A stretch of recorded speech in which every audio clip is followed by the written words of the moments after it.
आज हम जानते हैं मोबाइल ई वोटिंग के बारे में। ठीक है, मोबाइल ई वोटिंग, मोबाइल से कैसे वोट दें, मतलब मोबाइल ई वोटिंग, मोबाइल से कैसे वोट दिया जाता है। पहले बैलेट पेपर से ईवीएम से वोट दिया जाता था, लेकिन अब मोबाइल से कैसे वोट दें इसके बारे में आज हम जानेंगे। ठीक है, अब जानते हैं क्या है मोबाइल आधारित ई वोटिंग। मोबाइल पर कैसे कैसे आधारित है वोटिंग करना। बिहार देश का पहला राज्य बन गया है, ई वोटिंग कराने वाला बिहार देश का पहला राज्य बन गया है। ठीक है, जिसने नगर निकाय चुनाव के लिए मोबाइल से वोटिंग यानी ई वोटिंग की सुविधा शुरू की है। नगर निगम का जब चुनाव हुआ था तो नगर निगम के चुनाव के लिए ई वोटिंग की शुरुआत बिहार ने सबसे पहले किया था, और भारत का सबसे पहला जो है राज्य बिहार ही है। अब ये जानते हैं कि ई वोटिंग क्या होती है। यह एक ऐसा सिस्टम है, ठीक है, जिसमें मतदाता, वोट देने वाले को मतदाता बोलते हैं, मतदाता मोबाइल ऐप के माध्यम से घर बैठे वोट डाल सकता है। जो भी मतदाता होते हैं वो घर बैठे मोबाइल ऐप के माध्यम से वोट डाल सकता है। इसमें वीवीपैट सिस्टम की तरह एक ऑडिट ट्रेल होती है, जिससे यह सुनिश्चित होता है कि आपका वोट सुरक्षित है। ये वीवीपैट एक सिस्टम होता है, और जब भी आप वोट डालिएगा ना तो इससे पता चलता है कि आपका वोट क्या है, सुरक्षित है, यानी आप जिसको वोट दिए हैं वोट वहीं पर है। ठीक है, अब देखिए ई वोटिंग क्या होती है। ई वोटिंग यानी मोबाइल ई वोटिंग क्या होती है। पहचान के लिए फेस रिकग्निशन यानी चेहरा पहचान, और ओसीआर यानी लिखावट पहचान। इसमें दो चीज होती है, एक सिग्नेचर और दूसरा फेस तकनीक का उपयोग किया जाता है। वोटिंग के बाद ईवीएम, जिसको इलेक्ट्रॉनिक वोटिंग मशीन बोला जाता है, ईवीएम को डिजिटल लॉक से सुरक्षित स्ट्रांग रूम में रखा जाता है। यह पूरी प्रक्रिया ब्लॉकचेन तकनीक पर आधारित होती है, जिससे डेटा को सुरक्षित और पारदर्शी बनाया जा सकता है। बिल्कुल सुरक्षित भी और पारदर्शी भी रहेगा, कोई भी किसी भी डेटा को जल्दी निकाल करके नहीं देख सकते, बिल्कुल सुरक्षित रहेगा।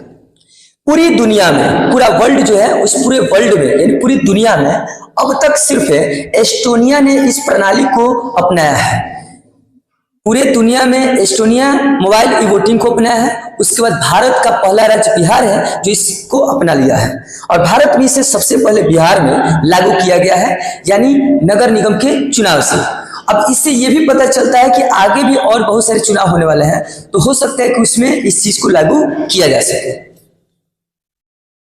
आप मोबाइल से वोट कैसे दे सकते हैं। ठीक है, ऐप डाउनलोड करें। आपका जो भी मोबाइल का प्ले स्टोर होता है, उस प्ले स्टोर से आप मोबाइल ऐप को, इस ऐप को आप डाउनलोड करें। आपको चुनाव आयोग द्वारा जारी किया गया, जो भी चुनाव कमीशन होते हैं, इलेक्शन कमीशन, उनके द्वारा जारी किया गया एक विशेष ऐप डाउनलोड करना होगा। बिहार में इसके लिए ई वोटिंग SECACBHR नामक एक ऐप बनाया गया है। ई वोटिंग SECACBHR नामक ऐप बनाया गया है। रजिस्ट्रेशन ऐप इंस्टॉल करने के बाद आपको मतदाता सूची में रजिस्टर्ड अपने मोबाइल नंबर को ऐप से लिंक करना होगा। जो आपका मोबाइल नंबर होता है, उस मोबाइल नंबर से इस ऐप को लिंक करना होगा। लाभार्थी यह सुविधा आमतौर पर कुछ विशेष श्रेणियों के मतदाताओं के लिए कर सकते हैं। इस मोबाइल ई वोटिंग का अगर इस्तेमाल करना है तो कुछ लोग हैं, सब किसी के लिए नहीं है, कुछ लोगों के लिए है, जैसे वरिष्ठ नागरिक हैं, दिव्यांग व्यक्ति है, गर्भवती महिला है, दूसरे राज्य में रहने वाले प्रवासी मजदूर हैं, असाध्य रोग से ग्रसित, यानी जिनको घर से निकलना मुश्किल है, वो कहीं एक जगह से दूसरे जगह नहीं आ सकते, नहीं जा सकते हैं, जो बिल्कुल बूढ़े व्यक्ति हैं, जिनको टांग करके लोग वोटिंग करने के लिए चले जाते हैं, उन लोगों के लिए मोबाइल ई वोटिंग की शुरुआत की गई है। आप मोबाइल से वोट कैसे दे सकते हैं। प्रक्रिया, एक बार जब आप ऐप में सफलतापूर्वक लॉगिन कर देते हैं तो आप घर बैठे ही अपना वोट डाल सकते हैं। ठीक है, जब एक बार ऐप में, आपका मोबाइल में ऐप लॉगिन हो जाएगा तो घर बैठे ही वोट डाल सकते हैं। सुरक्षा, चुनाव आयोग ने इस प्रक्रिया को सुरक्षित और पारदर्शी बनाने के लिए कई कदम उठाए हैं। चुनाव इलेक्शन कमीशन जो होता है, इस प्रक्रिया को सुरक्षित बनाने के बहुत सारे कदम उठाए भी हैं। उसके बाद जैसे कि एक मोबाइल नंबर से केवल 2 रजिस्टर्ड मतदाता ही लॉगिन कर सकते हैं।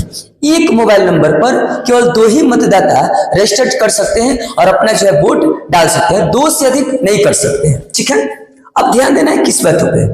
यह सुविधा अभी पूरे देश में लागू नहीं किया गया है। यह एक प्रायोगिक चरण है, अभी प्रैक्टिकल इनके ऊपर किया जा रहा है, अभी प्रैक्टिकल है इसके ऊपर, और केवल कुछ विशेष चुनाव जैसे बिहार में नगर पालिका चुनाव में शुरू की गई है। भविष्य में यह सुविधा अन्य चुनावों में भी उपलब्ध हो सकता है। अभी हम आपको बताएं कि यह सुविधा अभी नगर पालिका चुनाव के लिए किया गया है, हो सकता है कि कहीं और भी चुनाव के लिए इसका उपयोग किया जा सकता है।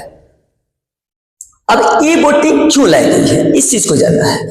उन मतदाताओं की मदद के लिए जो स्वस्थ दूरी या अन्य वजहों से मतदान केंद्र तक नहीं जा पाते हैं, जो जिनका स्वास्थ्य खराब है, जो घर से दूर हैं, जो किसी कारणवश मतदान केंद्र पर नहीं जा सकते हैं, उन लोगों के लिए ऐप लाया गया है। वोटिंग को सुलभ और सरल बनाकर ज्यादा से ज्यादा लोगों को मतदान के लिए प्रेरित के उद्देश्य से ई वोटिंग लाया गया है। चुनाव में वोटिंग प्रतिशत बढ़ाने के लिए ई वोटिंग लाया गया है। ठीक है ना। आई होप आप इस वीडियो को अच्छे तरीके से समझ गए हैं, और ये जानकारी हर किसी को पता नहीं है, इसलिए आप इस वीडियो को हर किसी के साथ शेयर करें।